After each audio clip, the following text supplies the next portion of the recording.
Hello students, good evening to all. Today we are going to start a new chapter from class 10, chapter number 7, coordinate geometry. ठीक है, तो सबसे पहले हम बात करते हैं कोऑर्डिनेट्स की. ठीक है, तो बेटा कोऑर्डिनेट्स क्या होते हैं? कोऑर्डिनेट्स आपने पढ़े होंगे 9th क्लास में कि अगर हम किसी भी पॉइंट को रिप्रेजेंट करते हैं x, y की फॉर्म में ऑर्डर्ड पेयर में. ठीक है, यानी कि अगर हम 2D की बात करते हैं, 2 डायमेंशन की, तो उसमें हमें जो पॉइंट्स लिखने पड़ते हैं, किसी की भी पोजीशन लिखनी पड़ती है, वो हमें पॉइंट x, y की फॉर्म में लिखना पड़ता है. क्लियर? आपको पता होगा x क्या होता है? अवशिष्टा. ठीक है, और y क्या होता है? ऑर्डिनेट. ठीक है, ये आपने पढ़ा ही हुआ है, यानी कि x coordinate and y coordinate. Clear? अब हम बात करते हैं, आज जो हमने बात करनी है वो हम करेंगे फर्स्ट टॉपिक. इसमें 3 टॉपिक हैं. पहला टॉपिक है डिस्टेंस फार्मूला. ठीक है, दूसरा हमारे पास टॉपिक है सेक्शन फार्मूला, और तीसरा हमारे पास टॉपिक है एरिया ऑफ ट्रायंगल. तो ठीक है, तो हम सबसे पहले आज स्टार्ट करने वाले हैं डिस्टेंस फार्मूला. तो देखिए, कोऑर्डिनेट्स हैं, कोऑर्डिनेट ज्योमेट्री है, तो इसलिए हम यहाँ पे कोऑर्डिनेट्स की बात करेंगे. क्लियर? देखो, सबसे पहले डिस्टेंस फार्मूला के लिए तो मैं तीनों तरीके से करता हूं. देखिए, अगर मैं 1D की बात कर रहा हूं, 1 डायमेंशन की, तो 1 डायमेंशन का मतलब है कि एक लाइन है, स्ट्रेट लाइन है, उसके ऊपर कुछ पॉइंट्स हैं. मान लीजिए मेरे पास x1 पॉइंट है, एक पॉइंट है x2, एनी पॉइंट. जैसे आप 1 2 3 4 मार्क करते हो, 1 2 3 4. ठीक है, तो ये आपका मान लो x1 है, ये आपका है x2. तो अगर हमने इनका डिस्टेंस निकालना है तो हमें क्या करना पड़ता है? x2 माइनस x1 का मोड. ठीक है, x2 माइनस x1 का मोड लेना पड़ता है. ठीक है, मोड का मतलब 4 माइनस 1 का मोड, यानी कि 3 का मोड. क्लियर? अब यहां पे मोड का मतलब क्या होता है? देखिए, इसका एक्चुअली में मीनिंग क्या है? x2 माइनस x1 के मोड का मतलब है कि हम पहले x2 माइनस x1 का स्क्वायर करेंगे, फिर उसका क्या कर लेंगे? रूट. क्लियर? देखिए, जैसे मैंने यहां पे x2 माइनस x1 लिखा, तो आप x1 माइनस x2 भी कर सकते हो. अगर आप x2 minus x1 minus x2 करते हैं, यानी कि 1 माइनस 4 करते हैं, तो इट बिकम -3. तो -3 को सॉल्व करने का तरीका क्या है? -3 का स्क्वायर करो, उसका रूट करो. क्लियर? अब -3 का स्क्वायर बनता है 9, 9 का रूट बनता है 3. ठीक है, अब आप देखिए दोनों केसेस में आंसर 3 आ रहा है. क्लियर? समझ में आया? अब देखो, हम बात करते हैं 2 डायमेंशन की, जो हमारे कोऑर्डिनेट ज्योमेट्री की बात है, क्योंकि हमने 2D में पॉइंट्स पढ़े हैं. देखिए, इसके लिए हम क्या करेंगे? सबसे पहले हम एक डायग्राम बना लेते हैं कि कोऑर्डिनेट शो कर लेते हैं, रेक्टेंगुलर एक्सिस शो कर लेते हैं. देखिए, ये हमारे पास है P ऑफ x1 y1. ठीक है, दूसरा कोई पॉइंट है Q x2 y2, और मुझे डिस्टेंस फाइंड करना है PQ. मोड में इसलिए लगा रहा हूं क्योंकि डिस्टेंस इज ऑलवेज पॉजिटिव. ठीक है, इट बिकम 0 भी हो सकता है, but distance is always positive. अब देखो, करने का तरीका क्या है? रूल वही है. ठीक है, देखिए, अगर हम इसको रिप्रेजेंट करें नीचे की तरफ,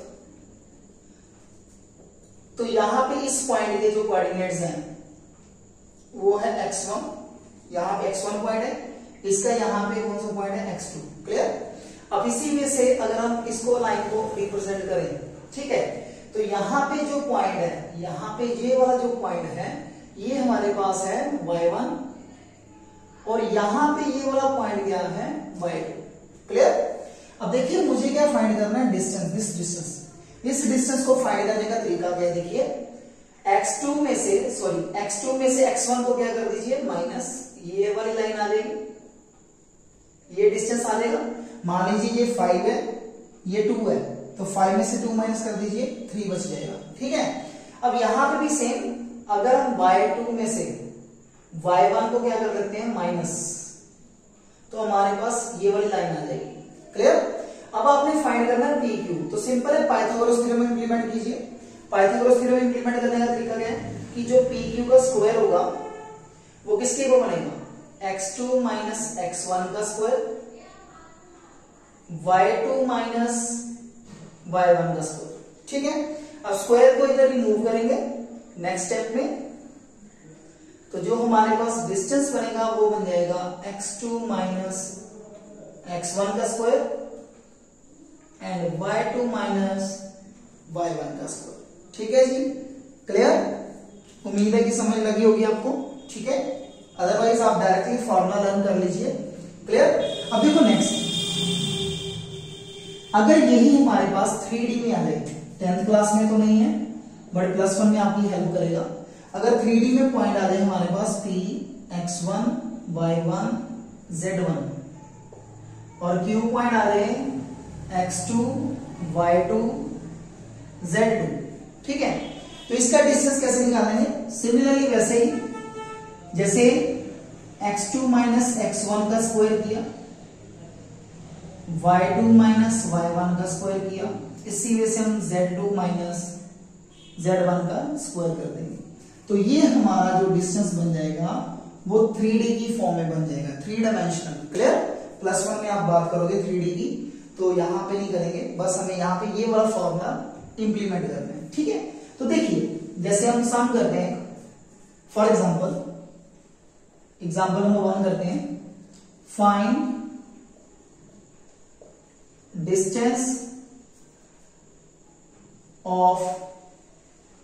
डिस्टेंस बिटवीन पॉइंट्स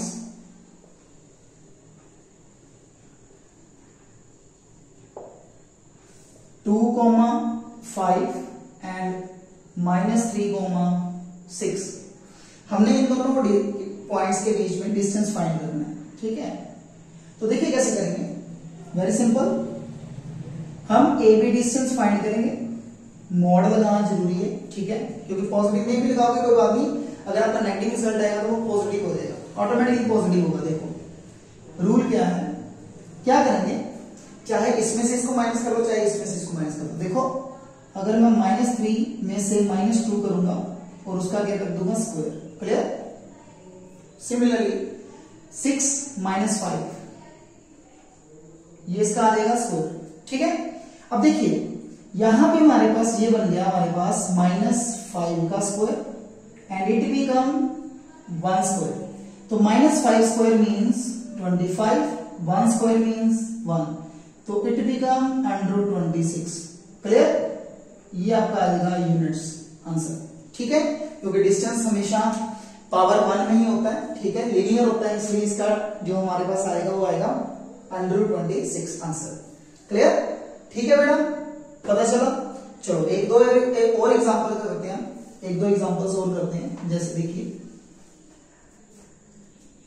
जैसे example number 2,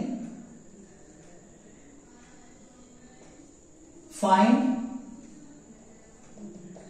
distance of point 2 - 3 from origin. ये हमने ओरिजिन से इसका डिस्टेंस फाइंड करना है। ठीक है, ठीक है, ओरिजिन से हमने क्या करना है, इसका डिस्टेंस फाइंड।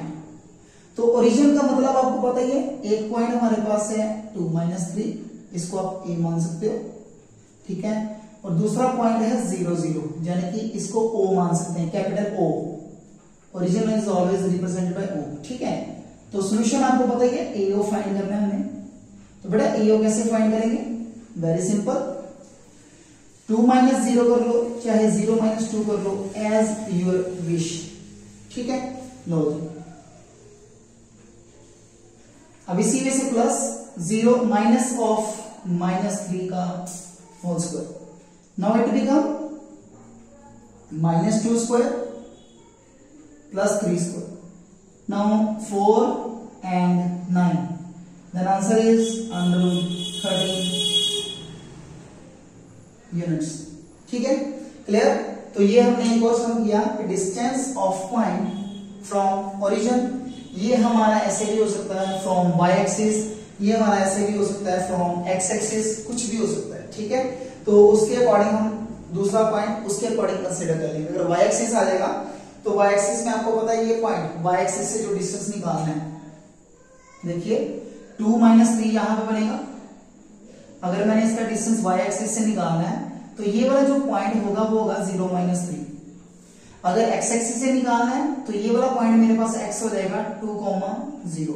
ठीक है, तो उसके अकॉर्डिंग आपने इसका डिस्टेंस फाइंड कर लेना। ठीक है, ये आपने शायद 9th क्लास में भी किया होगा। ठीक है जी, क्लियर है बेटा? क्लियर? चलो नेक्स्ट देखो। नेक्स्ट इसमें कुछ हमारे पास टॉपिक्स हैं, जैसे कि हमें चेक करना है कि ट्राइंगल किस फॉर्म में बनती है। ठीक है, हम ट्राइंगल चेक कर सकते हैं। ठीक है, क्लियर? और क्वाड्रिलेटरल चेक कर सकते हैं।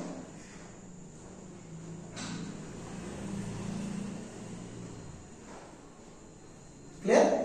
जैसे हमारे पास आपको पता है ट्राइंगल 3 तरह की होती हैं। ठीक है, मान लीजिए मेरे पास ABC एक ट्राइंगल है, ABC। अगर AB इक्वल है BC और इक्वल है AC के, तो आपको पता है इट इज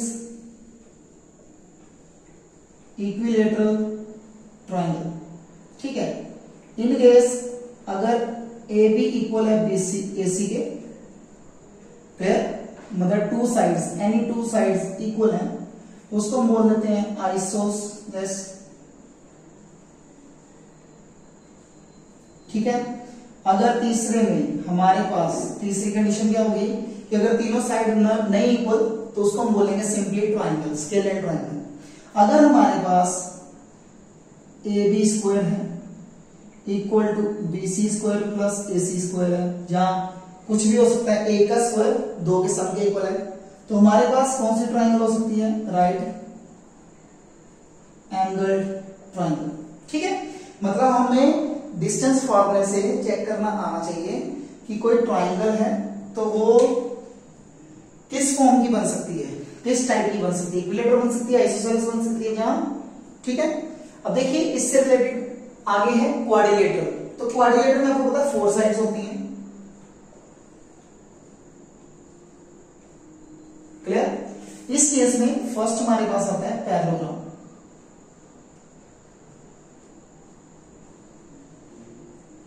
अगर आपने पैरेललोग्राम चेक करना है तो पैरेललोग्राम की कंडीशन क्या होनी चाहिए?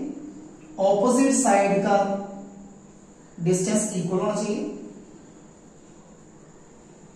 According to this diagram.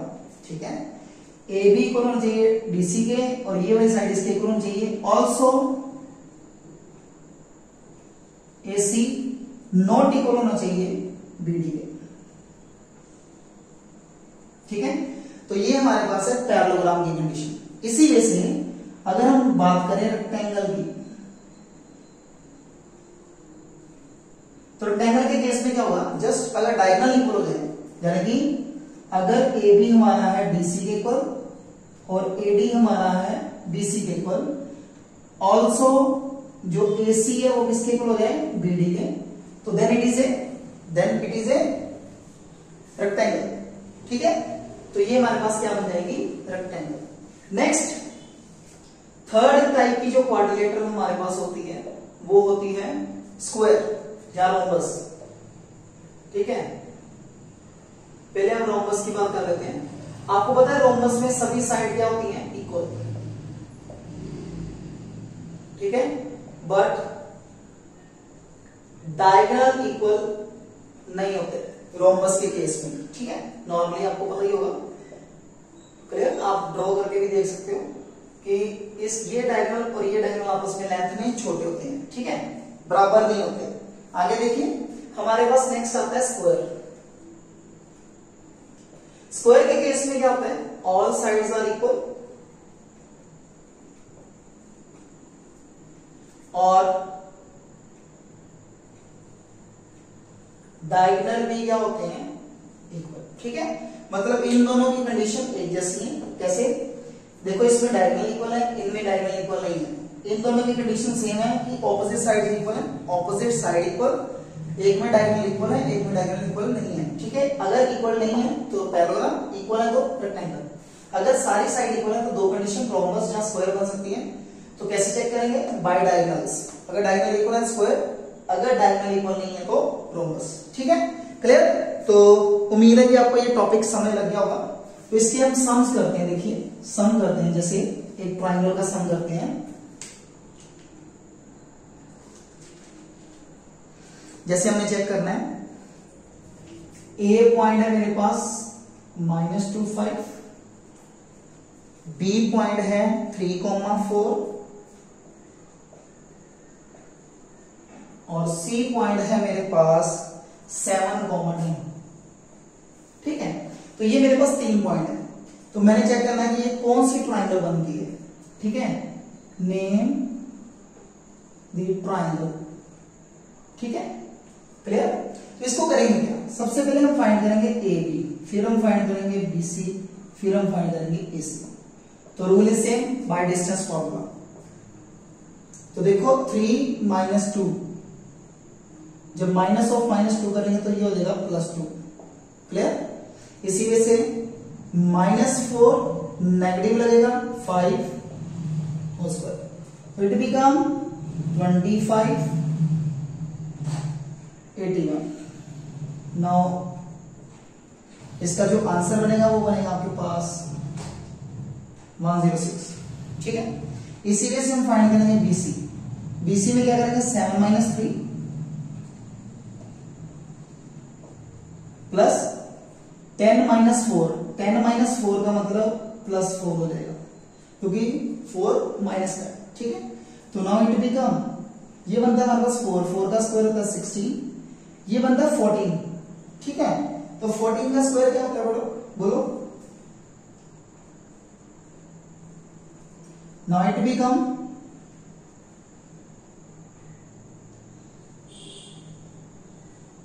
ठीक है, क्लियर।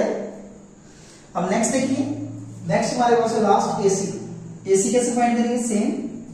देखो 7 माइनस ऑफ -2, तो 7 माइनस ऑफ -2 होगा ना, तो वो बन जाएगा आपका +2।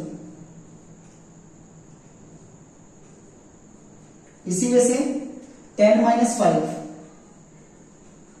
तो 10 - 5 का स्क्वायर। देखो ये हमारे पास बनता है 9, 9 का स्क्वायर होता है 81, ये बनता है 5, 5 का स्क्वायर होता है 25। Again it is 105। Now look at the condition, because AB equal to AC, आप चेक कीजिए ये दोनों आपस में इक्वल है डिस्टेंस, तो therefore it is isosceles triangle. Clear. ठीक है, अगर हमारे पास तीनों साइड इक्वल होती तो हम इसको क्या बोल देते हैं, इक्विलेटरल ट्राइंगल। ठीक है बेटा, समझ में आया। चलो एक एग्जांपल हम करते हैं, एक एग्जांपल करते हैं हम क्वाड्रिलेटरल की।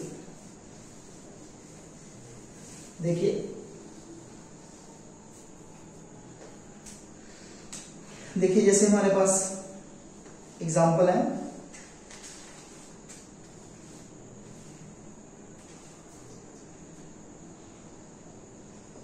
7,3, ठीक है, 3,0, 0 - 4 एंड 4 - 1।